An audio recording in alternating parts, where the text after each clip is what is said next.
Hi, or I am in Alien Interactions with Fernan Rock, I podcast. My invisible alien friend.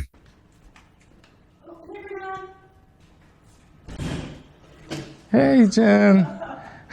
Oh. Oh, thank you. How you feeling? I'm doing all right. Yeah. How about you? All right. Okay. Your voice is sounding a little tense. Do you want to do a little exercise to relax a little? Oh, actually, I would love to. Yeah. Okay. There's a Fitzmaurice voice work exercise called the standing tremor. And what you do is you make your feet wide, like that, a little bit pigeon-toed. You bend your knees a little bit.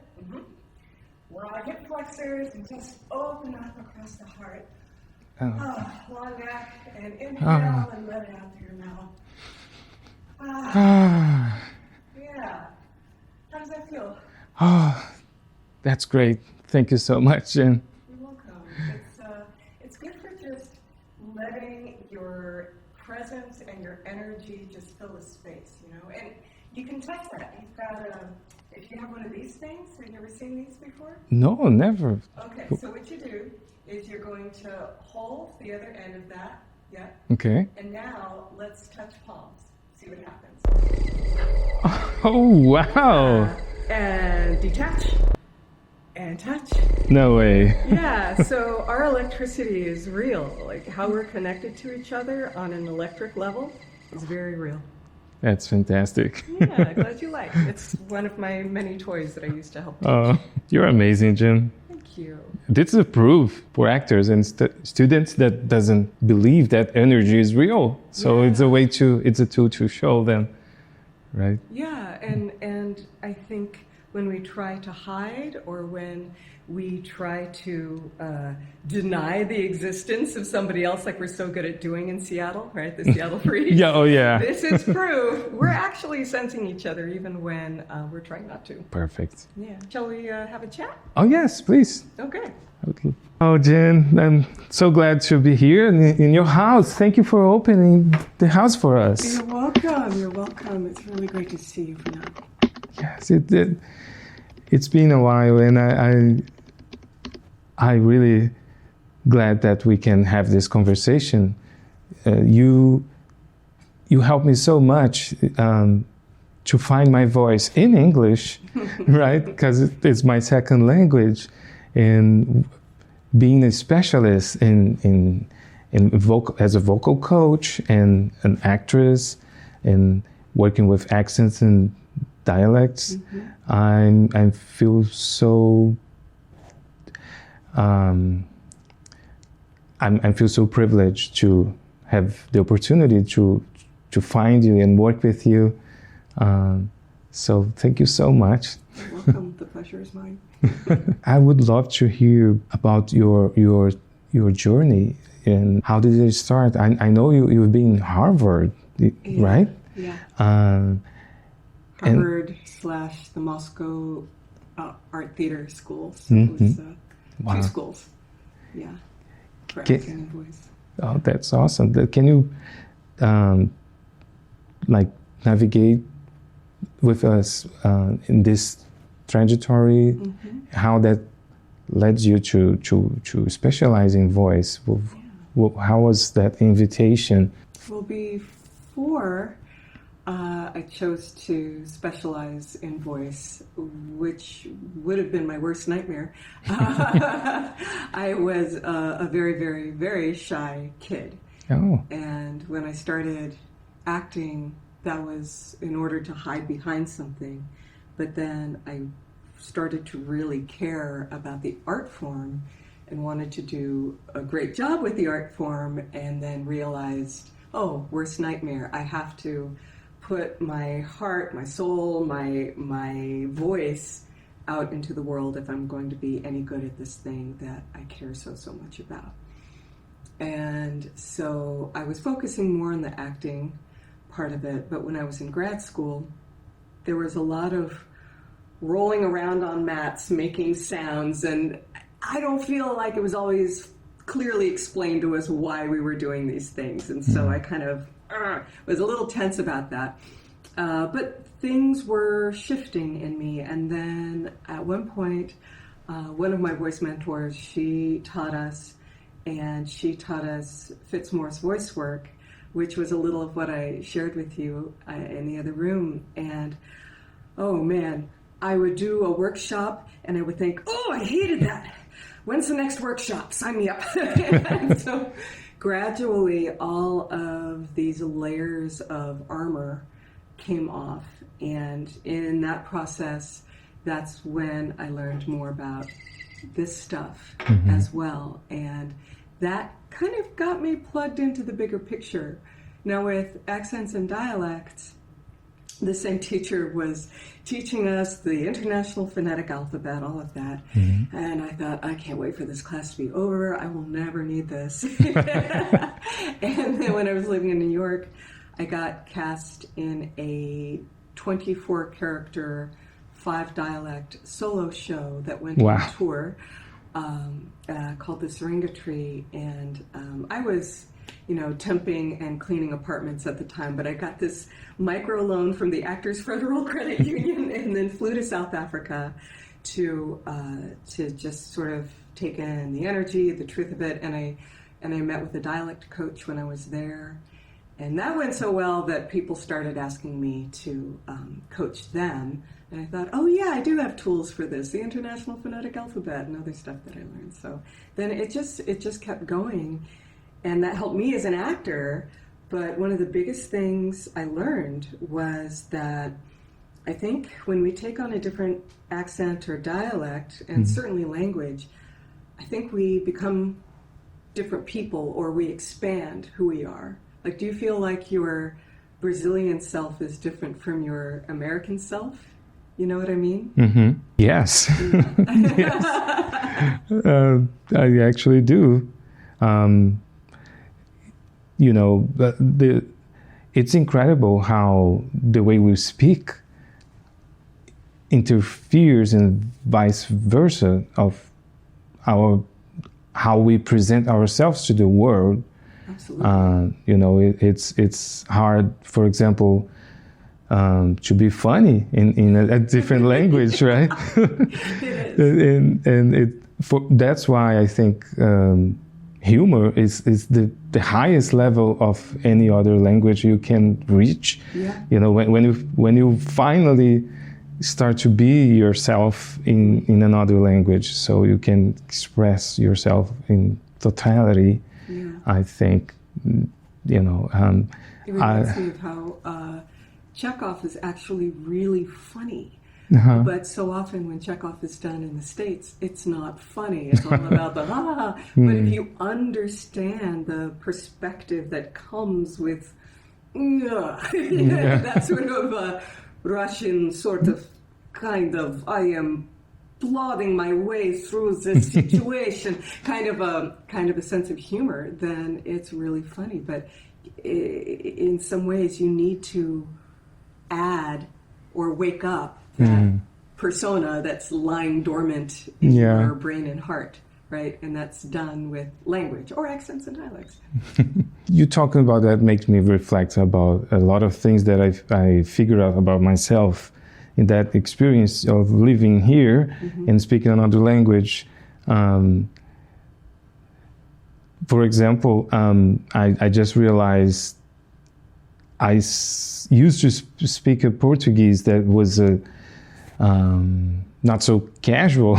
Yeah. As an actor and a director and a teacher, and a person who studied a lot in Brazil with an academic background as well.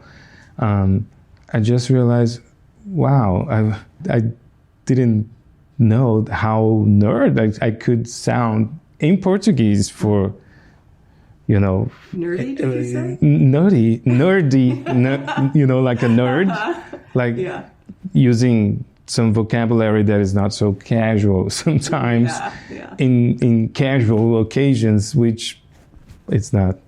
And then when I try to do the same in English, it was bad. It doesn't work well. And just putting together with your question, how this can change how we see ourselves and how we present ourselves to the world. Well, and with the academic thing, right? I did that for a little bit. I dabbled in teaching in higher education, and that is a whole other language that you're speaking very often, especially if you are trying to prove your value to the institution, right? And what I found out was I didn't like that version of myself. It's sort of like being in a relationship with somebody. You're like, I don't like the person I am when I'm with this person. It was a lot like that. So I realized, okay, this isn't for me. Yes, you know? That's nice. I feel the same. Like I need to chill a little more. Speaking in your academy trajectory, do you develop a system to work with voice? Can you talk a little bit about this method that you create a method, right? That's right? Yeah. So one of the things that I like about Fitzmaurice voice work is that it is, as Catherine Fitzmaurice, the person who started it, says, she in an interview in American Theater Magazine, she says, it's a very porous approach, right? Porous meaning it's permeable, right? And it plays well with many other modalities. And everybody's a unique individual, and if you're going to teach effectively, you're going to try and figure out what it is that resonates more with them. And so that's sort of the basis. And when I think about voice in general, I think of it as being this glowing orb, and that if I'm doing voiceover, it's over here. If I'm doing public speaking coaching, it's over here. Accent dialects, etc. It's all part of one thing. And one big thing that has helped me when I've thought about all the different variables and the way that it breaks down, it makes me think about this little, I don't know what this game is, board over here, but a system where we look at pitch numbers, from 1 low to 10 high. Laban qualities is the thing that dancers know, it describes the quality of a movement. Yes. Maybe float versus punch, right? Yeah. We have different things that we do with our articulators. That's where the characters really, really pop. It's sizes and speed. So it's our volume and the rate at which we speak. And knowing that is a major thing in terms of being directable, but also your rapport with another person. Some people have a very fast inner tempo, and that can change. So if you're living in New York City, your inner tempo is going to be faster, and once you come out here, and you're like, oh, it's not so bad over here, your inner tempo is going to slow down a lot, right? But in order to play these different characters, that's an example of one of the things you got to be aware of. When I was dialect coaching, Jersey Boys at Village Theater, bringing that big dog energy. With the volume too, and the punch, all of that's essential. So all of those things helps me break down where a person is starting from, and helps me figure out how to get them to where they want to get to for one reason or another, But the big thing within that is that energy, that desire to make that change, because sometimes I've talked with students and they say they want something, but maybe they're telling themselves something else. I worked with a comedian once, and she said that she wanted a more expressive voice. And then I said, okay, it was class after class after class. We could do the exercises, but then there'd be no change in her delivery. And I said, okay, now let's just be stupid and pretend you're doing a 1980s perfume commercial. She was old enough to know what that meant. And she did everything that she said she wanted to do. And then I said, that actually didn't sound stupid. It sounded like the thing you said you wanted to do. And she said, well, I can't be somebody that I'm not.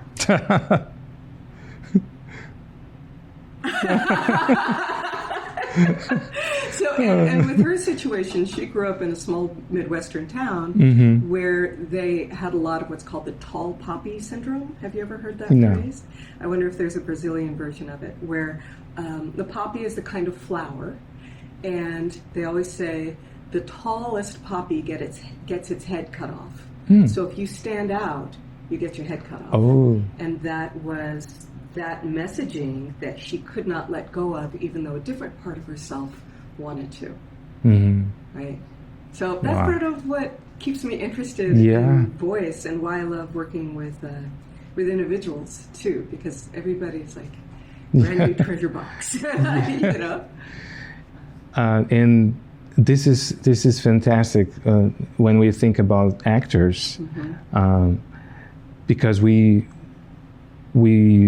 can be so many different personalities, right?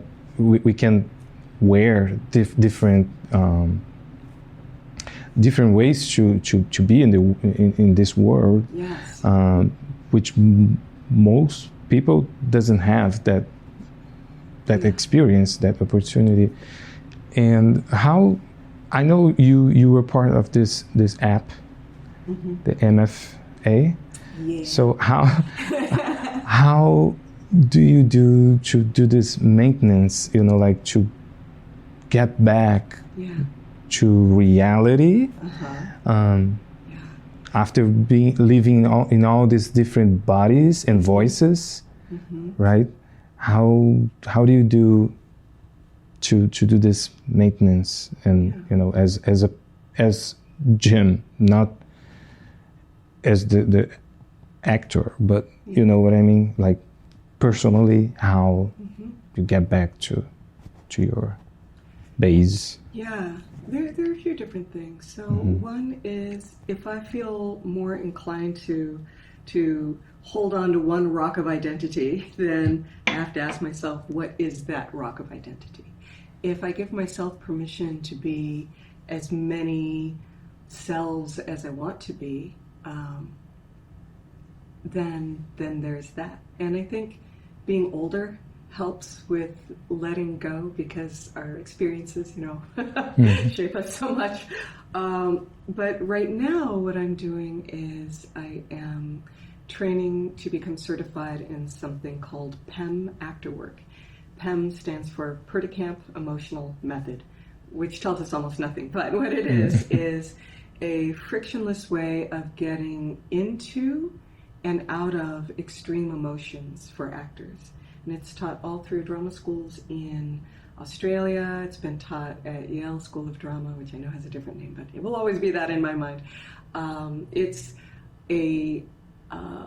a wellness methodology in Germany. The German government will pay for people to do this. And it has a lot to do with energy, centering emotions in your organs, sensing that.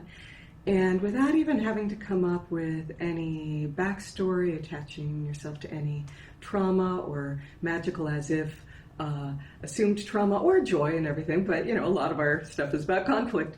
You just let the energy and the breath take you there. And it does feel very, very real. But then you come out of it, and you let it go, because you didn't put all that other stuff in there. It's pure energy. And then there are physical exercises to help you get into it and get out of it if you need a little turbo boost. But the main thing is this thing called a heel drop. You're already standing and just drop your heels over and over again on the floor, because what that does is it'll jiggle the diaphragm, right? It just goes from here to there. It's connected. It's like the top of a drum. And when you're experiencing a certain emotion, you're looping a breath pattern. That kind of dropping will interrupt the breathing pattern of the emotion, which interrupts the emotion, so that you can start fresh. There's a lot more to it than that, but that is huge. It's major. It's the very first thing that we learn, and what we do many times in every class. And you just start with a clean slate. And then you get to practice the experience of going into extreme emotion, getting out of it, and your nervous system is able to say, I'm safe. I'm 100% safe. And that's been extraordinary to experience, and it makes me eager to work on more extreme things. So, for example, in October, a feature film that I'll be working on, imagine a bunch of not-so-likable lawyers on a team-building retreat in the woods, and then Bigfoot. Maybe or maybe not everybody dies. But there's going to be some pretty extreme emotions, and I can't wait. I hope my character is absolutely terrorized, because now it seems like it's just going to be a fun roller coaster that I can easily step off of. You know? So, yeah, stuff like that. Wow, that's incredible. You mentioned this project that is coming up. I know you're in a new project with some of the artists from K-pop Demon Hunters. Yeah, K-pop Demon Hunters. Arden Cho, Wow. who is super nice. She plays Rumi in K-pop Demon Hunters. Wow. And Margaret Cho, big fan of Margaret Cho. Margaret Cho plays Arden Cho's mother. No, they're not related in real life, but it's a rom-com written and directed by Roy Shu and filmed in the Pacific Northwest. Yeah. And it's about these two childhood friends who are trying to out-cheap each other on a wedding on a budget competition, because whoever wins gets their entire wedding paid for and then some. And then what happens to everybody's relationship as a result of that competition. And that also has to do with immigrant mentalities and, holding on to what you've got and why. And yeah, it's going to be a delightful film. I'm not sure when it comes out, but I think they're putting the finishing touches on it now, so I'm excited. Oh, that's amazing. Congratulations, Jen. You. Yeah. Thank you. I bet when someone big like an artist that win an Oscar, look for any artist in the Pacific Northwest that works with voice, you will be the first. You would be the first, for sure. Now let's change a little bit. Continue talking about voicing, but now in a different aspect, because you have such a diverse and hyphenated portfolio, right? And in your resume. And one of them is writer. So can you talk about your book and how important was to bring that story in voicing about your ancestors? Yeah. Can you talk a little bit about your book? Yeah, the book is called Returning the Bones. Yes. And it's a historical fiction based on 10 years of interviews of my aunt, who, when I first met her, I was just looking for more family, because we had a small family and we were far away from any other family members. And I was in my 20s and I thought, this doesn't feel right. What's the name of your aunt? My aunt's name is, in the book, she's just called her nickname, which is Bibi. Bibi. But Dr. Carolyn Montier. And I found her, and she was so welcoming. And that was an energy I was not used to. So as I got to know her, among many things, she was a psychiatrist, a surgeon, so many, just ridiculously accomplished human being. All of these stories would come out. Reluctantly, though, she was a very modest person, but it reminded me of Forrest Gump, meeting all of these incredibly famous people along the way and having some absurd situations happen. So I was interviewing her just to interview her, to know more about my own roots and just to connect with another family member. But as these stories came up, I thought, I need to remember this. I have to. And a friend said, hey, how about you apply for this grant and make it into a play? So it was actually a play first. And because of that previous show that I'd done that was 24 characters, I wrote this show because I knew the style in which to do it. And this was 29 characters with, I don't know how many dialects it has in it. Probably at least a dozen. Then Book It Repertory Theater here said, hey, if you write the book, we will produce it, because Book It adapts books for the stage, but this was the first time in their 30 years they said, okay, you promised to write the book, and we'll say this stage production is for a book. And it was a big journey. Writing a book is hard. And I am so glad that I have this legacy to leave for my son. Even though there's all this magical realism and ridiculousness in it, there's still plenty of actual history. And so I feel like I was able to create a generational bridge. And now I know that one of the most fragile things in the universe is a family story. And so I'm that much more glad that I've been able to do that. And it's brought other family members out of the woodwork who have reached out to me to the point where I was looking for that just one more relative. Now I know about 70 more relatives. And it's the gift of a lifetime. Wow. So you never know what writing this book might bring you when you write your book. This book for me, it's been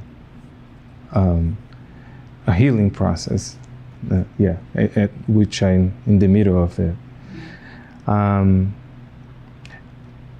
About your choices in the writing, you mentioned about ridiculousness. So I know you use a lot of wit in the to tell the story. What leads you to that choice? You're not trying to sugarcoating the story. No, there's some brutal stuff. I know. That's why I'm asking about your choice to try to bring more humor in the story, the way that you tell the story. It's two things. For one thing, my aunt simply had that wit, and it is a survival tool, right? And I think, especially looking big picture at where she was in history, her grandmother Sarah would say all the time, you may not see it in your lifetime, but change will come. So she was thinking in terms of lifetimes. And when you're able to take that perspective, I think that is one of the things that helps with the humor. Another reason was actually inspired by a voice and breath work.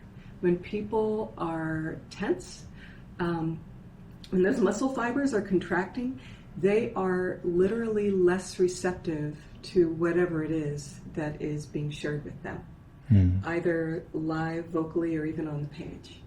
So if people are laughing a little on the way, they open up their hearts. I'm thinking of a friend of mine who is a Vietnam vet, and he said, I don't know why, but your book helped me heal from that. But I think if there hadn't been some humor in there, I don't think it would have had that effect. And humor's a part of life. You gotta laugh, Yes. Just like, it's like how art is a survival tool, which I learned by watching that show Alone, not Naked and Afraid, Alone. A lot of the people who survive in the top 3, they are reciting poetry, they are carving things, they are braiding, they're doing, textile work, and it regulates the nervous system. A large part of the reason people bug out soon is because their nervous system just freaks out and they don't know how to self-regulate. But the people who engage in art, they survive. Oh, that's so true. Thank you so much. You're welcome. We need laugh more than never. Yeah. nowadays, right? Yeah. Yeah. Gin, it's a pleasure to talk with you. I really love the conversation. Thank you very much. You're welcome. Thank you.